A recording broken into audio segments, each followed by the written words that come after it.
I believe that this honorable court is biased against Mr. Williams. I make a motion to ask you to please recuse. I asked you those two particular questions because if they turned over the audio to you in discovery and you've listened to them already, then you either have an objection or you don't have an objection. And we would ask that Mr. Steele be reprimanded for doing so. Slow and methodical with how I work my cases. I don't move very fast. You don't get all the answers when you work in investigations like they do on TV. But what you do is you try to get as much as you can, and you miss things. I miss things on every investigation. That's what I tried to say at the bench. That's the entirety of this testimony so far. I'm moving for a mistrial on Mr. Williams. I don't know how you wipe that out. Are you going to tell the jurors ignore that last comment? That's what you're going to say? I'm moving for a mistrial, and I did it at the proper moment. All right. Request for any testing or anything to be done with the blood that was in the backseat of that vehicle? Not the blood, no. Why not? I didn't go to the GBI and make sure that was blood. I mean, they don't, anyway. All right. I wouldn't. Why not? I didn't feel they had anything to do with the case I was investigating. We don't just send arbitrary items to the GBI for testing. That's a call I made. They can blame me, but I didn't think they were relevant. If you're new, make sure y'all hit that notification bell, that like, share, comment, and subscribe. Grab a seat. We finna dig deep.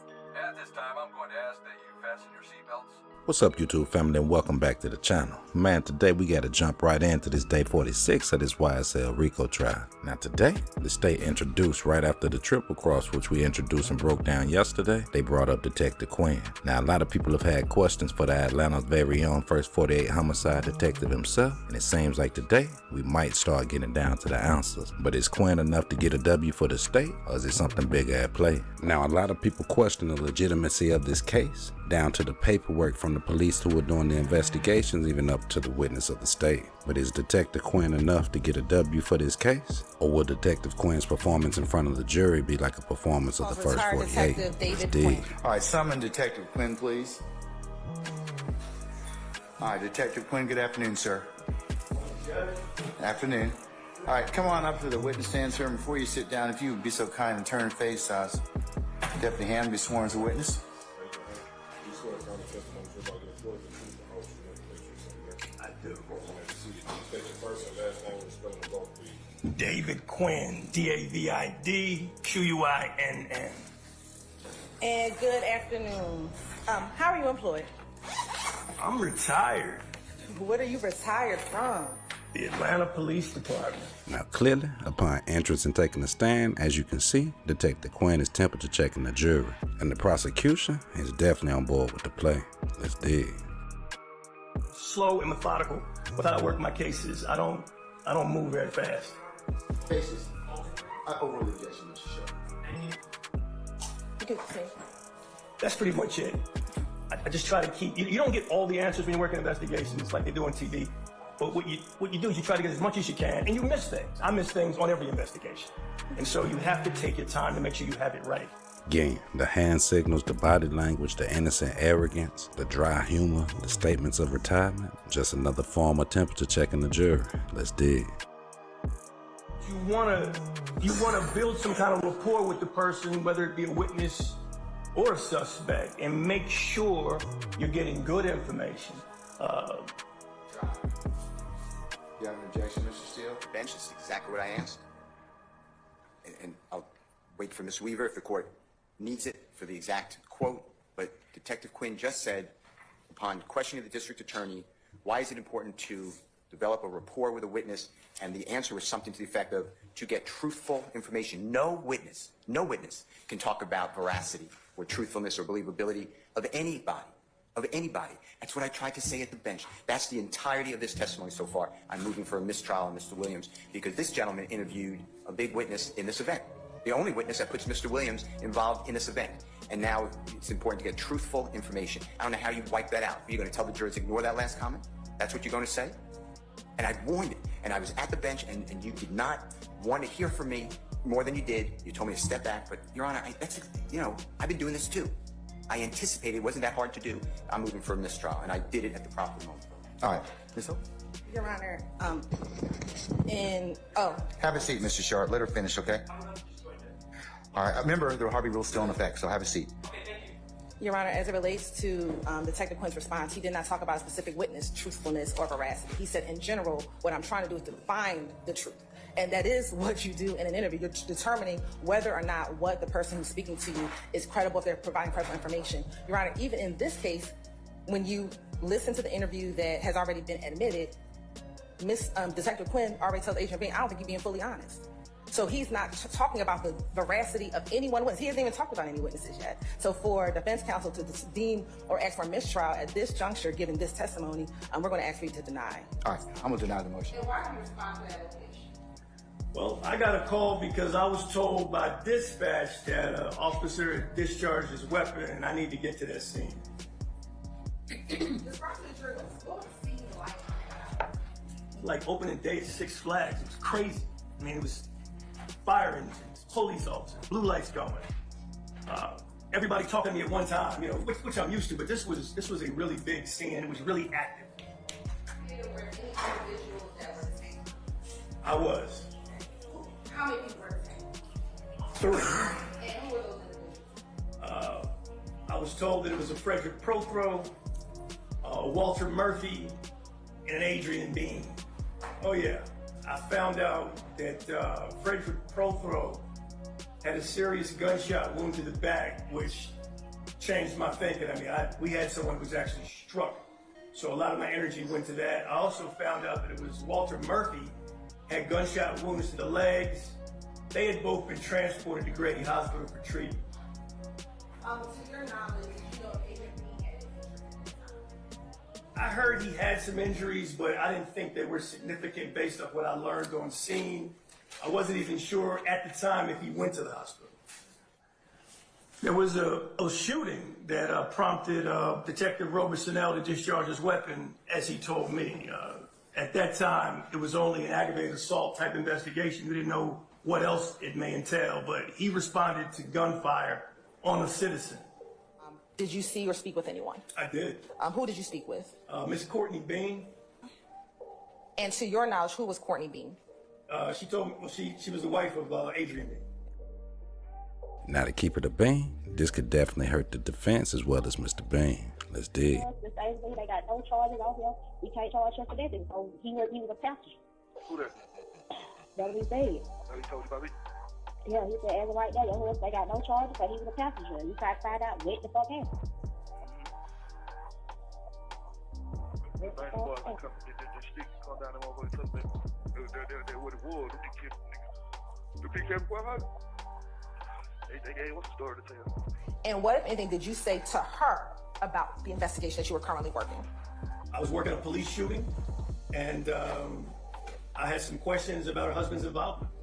There was a shooting that prompted Detective Robert-Sennell to discharge his weapon, as he told me.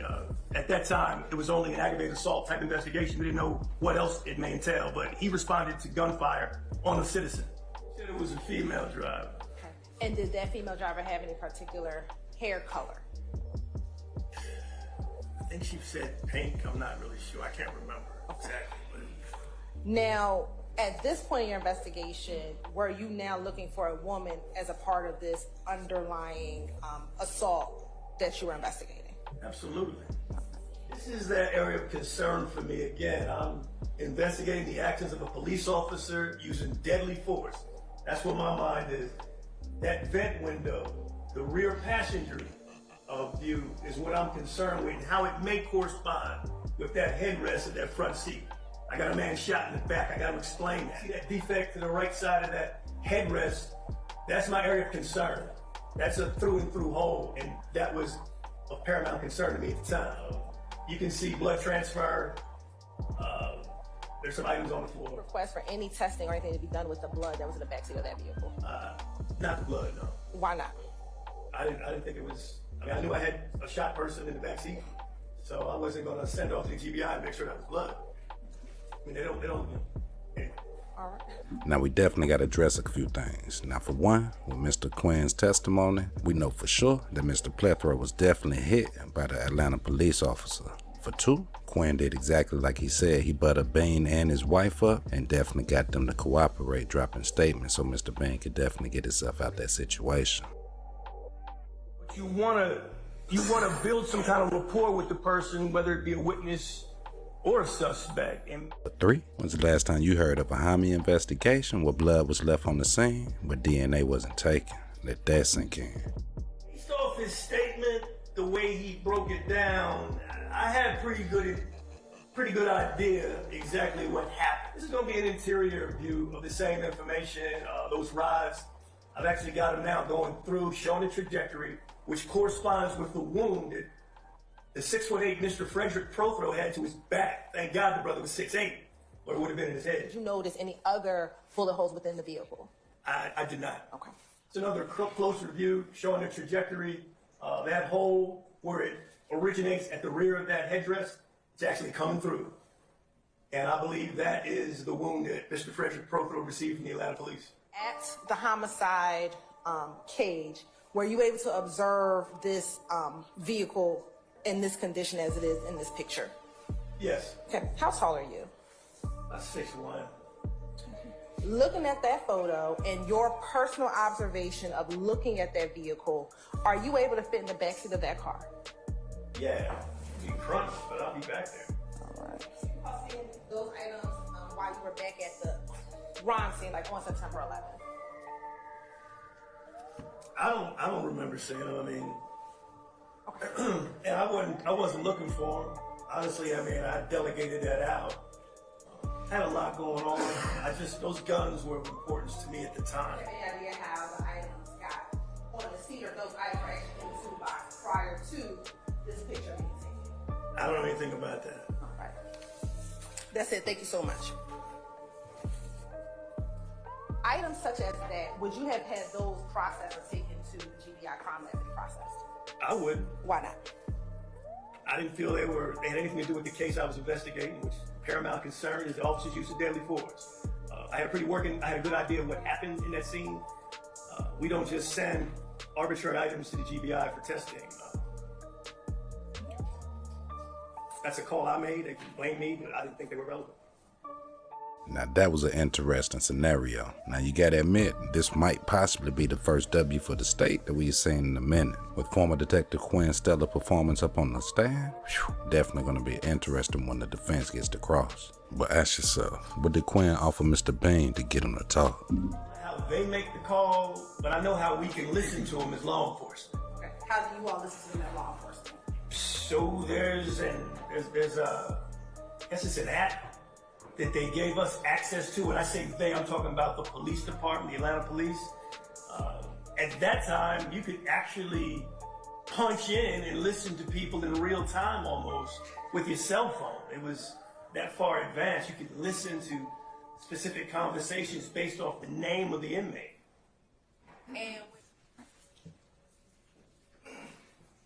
Now, during the course of your investigation, did you ever attempt to speak with yourself, either Frederick Prothero and Walter Murphy? Yes. And were you able to speak with them?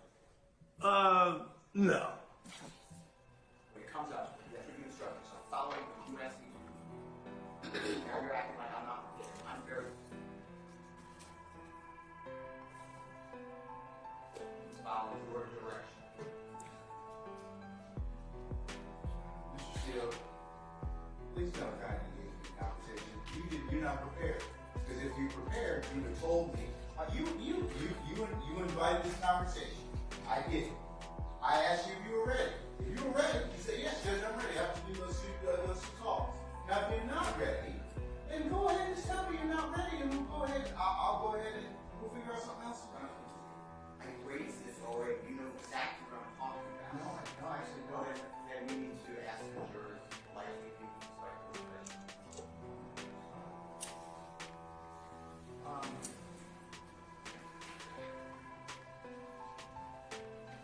How long is this? Okay. We're in recess about 20 minutes. I have a motion. In regards to what, sir? Your comments. I Oh, have a motion. okay, what's your motion?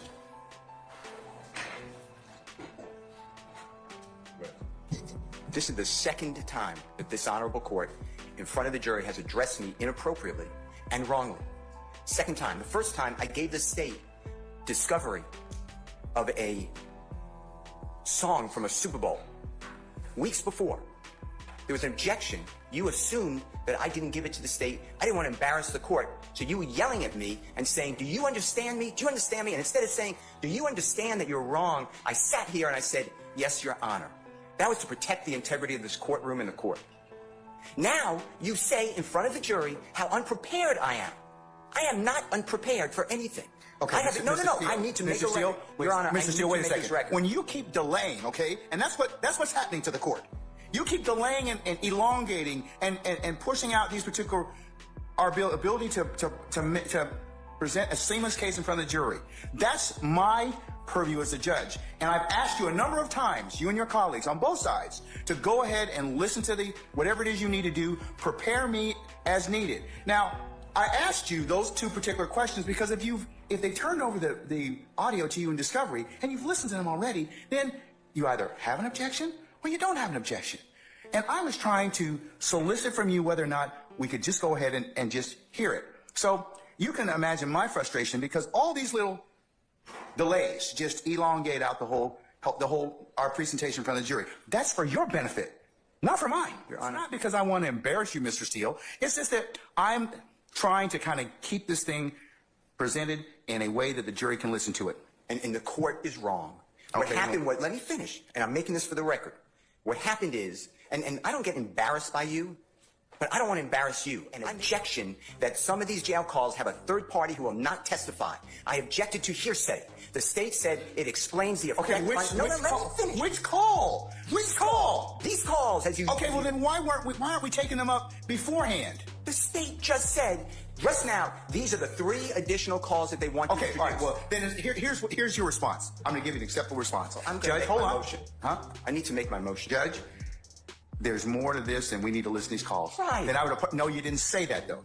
So I wouldn't have had that opportunity. But that's why I keep telling you this, okay? I mean, like I told you, forewarned judge, a happy judge. All right? So had you just told me up front, Judge, we have not had the opportunity to listen to all of those calls. We've only been able to listen to 2. I want to listen to the other ones. And I've listened to the calls. I know it. I don't know what the third one they're trying to do. Okay, well... Listen, let me just finish. So you presuppose I don't know what the calls are. Well, I don't know what the third call is because Ms. Hilton, who's professional, said, I'll take a break and I'll let you know what it is. But the other 2 calls are the baseball game and at a chicken. They're discussing chicken wings. Or chicken. I understand those calls. There's issues in those calls that you need to address. But I politely make an objection and say, Your Honor, based upon what you told me, which is what you told me, we'll take it up later. I wanted to raise it. You tell in front of the jury how unprepared I am. And let me tell you something. I am not unprepared. I don't appreciate the court telling me that. And you don't. And I asked you, tell the jurors that you were wrong when you admonished me last time. You said you wouldn't do that. This is the second time. And you know what it does to me? You tell in front of the jury how unprepared I am. And let me tell you something. I am not unprepared. I don't appreciate the court telling me this. This is the second time. I'm not trying to personally insult you or hurt your feelings, okay? You are a grown professional advocate. I am a grown professional jurist. What am I supposed to do? Sit there and say no objection? No, exactly right. Not at all. I said, Judge, it's an issue we need to take up. Not at all. In addition to that, today alone, and this happens, today alone, the state introduced 2 exhibits. I've never been given them before, ever. You know what I did?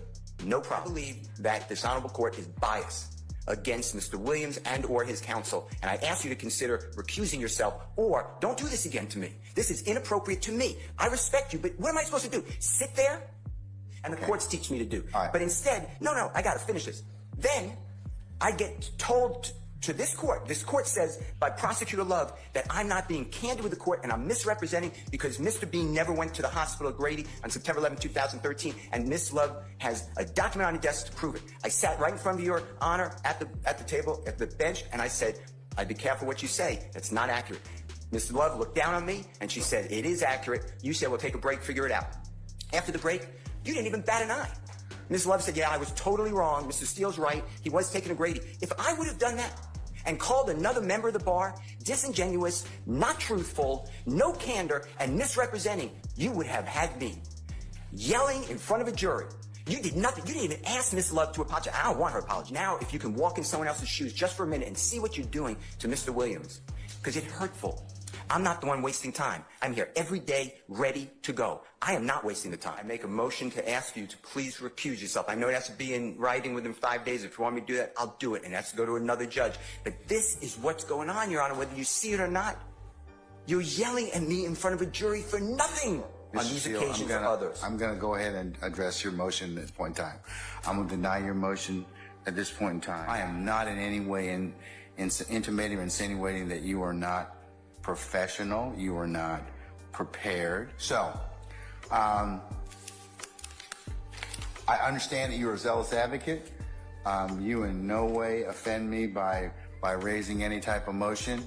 I think you're doing I think that you and the others here are representing your clients well, but sir, I have to be able to control these proceedings. And you at times in these proceedings have not listened to what the court's told you, and I certainly could have explored other options. I didn't. So, I'll tell you that much. Mr. Steele, you're a very good attorney, but I'm a professional jurist, and you may not like some of the rulings that I make, and you may not like the way that the trial is going at a particular point in time. That's for all advocates. Ms. Love and her colleagues, I've told them the same thing. But I think that my job as the referee is to give you a fair trial, and that's what I'm going to do. Well, I hope that's true, but you just told the jury I'm unprepared. And I am prepared. I don't understand why you would say that. I've heard you yell. I've taken them to task as well. I've heard you say to her, "Stop interrupting me." That's taking them to task. The jury's never heard that, ever. So I ask for a continuing recusal motion. I know it's not in writing, but I assume that you're ruling on it right now. That's what you're saying. Well, when are you going to put it in writing? But I mean, I'll rule on it at this point in time. I'm going to deny the motion. But you need to put it in writing if that's what you wish to do, and I'll appropriate. I'm also asking for a mistrial based upon your statements. I think I made that clear, but I'm asking for a mistrial. Okay, now, Ms. The Love. state asked that party, and we did not assume facts that were not in evidence. We asked, unlike the question, why did you do this or why did you do that, which would assume facts that were not in evidence. We asked the open-ended question with a good faith basis for doing so and with an ability to impeach if there was a denial. And frankly, Your Honor, I think it is improper for anyone, certainly any member of the bar, to stand up during the cross-examination, direct examination, and offer testimony essentially to a jury. So for Mr. Steele to stand up in the middle of my redirect of Adrian Bean and to say that did not occur or preposterous or outlandish is completely improper, disrespectful. The state has done nothing of the sort, and we would ask that Mr. Steele be reprimanded for doing so, and the court rightly did so. And to have him ask for an apology after he has been blatantly improperly acting before the jury, I don't know what else I could say. I would just ask that the court admonish counsel for testifying during trial. I have given the state, the court, the basis for the questions that I've asked, and I've never asked the question that assumes facts that are not in evidence. Unlike the question, why did you know that? Do you recall that? I didn't phrase my questions like that because I know not to do that, and I'm not going to do that. And I don't want to improperly give the jury an impression of something that exists or that will be shown that I can't show them. So there's a real clear distinction in what Mr. Steele asked, implying, why did you give a statement at the hospital? And he keeps conflating what it is that is objectionable. He keeps asserting something so that everybody in the ethos is asking, oh, where's this interview? Where's this recording? He's never seen one. He doesn't have a good faith basis for asking for one. And yet he continues to put that question out there so that everyone in the universe has this idea, oh, the state is hiding something. Oh, the state destroyed evidence. Again, they sat there for a whole day asking witnesses about the destruction of evidence. There's no evidence that anybody destroyed any evidence, yet they stood there a whole day and asked someone about that. And then he asks a witness on the stand under the guise of impeaching him, do you recall that? Or didn't this happen? Or can you explain why the state would delete, or can you explain why the state failed to record your interview at the hospital? And he has no information that an interview at the hospital exists. So as you can see, the courtroom drama is far from over. With former Detective Quinn taking the stand, is it enough to sway the jury? And with the back and forth between his attorney and the judge, along with the state's argument, has simply been enough to keep us all on the edge of our seats. But as we wrap this recap up, ask yourself, will a mistrial ever be granted? With the complexities of the legal system and the intricacies of this case, it only leaves us to wonder about the possibilities in the outcome. Will Judge Glanville ever recuse himself from the case? Or will the end of this Rico simply just expose corruption by the state? And when it's time for the cross, will it be Steele or Adams for the tape? Man, make sure y'all leave y'all thoughts and y'all's predictions in the comments below. Your perspective can always shed new lights and ideas on this complex case. Make sure you hit that like, that share, that notification bell to stay tuned for more updates as we continue diving deep into this case with Young Thug. Will he ever be free, or will the state prevail? Y'all know the vibes. Until next time, it's your boy Jay. Gone.